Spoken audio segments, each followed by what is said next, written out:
Житель Баткенского района Али Мухаммад Матаев долгосрочно арендовал более 1 гектара земли. На этой площади он уже вырастил свой абрикосовый сад. В Баткенском районе выпадает мало снега, поэтому деревья поливаются даже зимой.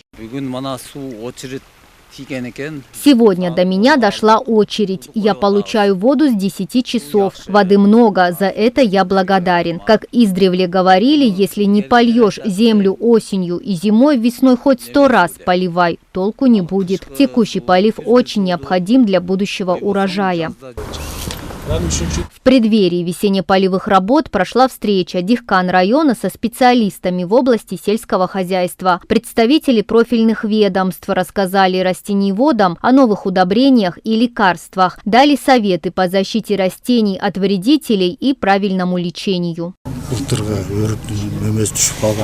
Мы рассказали нашим фермерам о том, как правильно использовать химикаты против вредителей, потому что имеются случаи, когда наши дихкани неправильно использовали химикаты или удобрения, и это привело к плачевным последствиям. Мы это все разъяснили.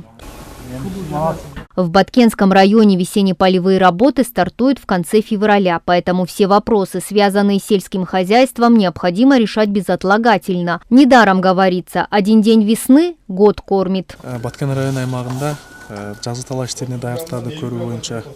В нашем районе активно идет подготовка к весенним работам. Приказом акима был создан специальный штаб. Проведение семинара для дихкан – одна из задач, поставленная перед штабом. Сегодня мы рассказали о болезнях сельхозрастений и плодовых деревьев и методах борьбы с ними.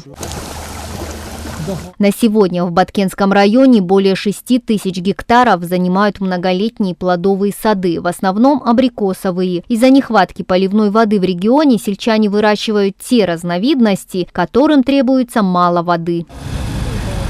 Мадина Низамова, Адыл Оразалиев, Эльдар Анарбеков, Эльтер, Баткенская область.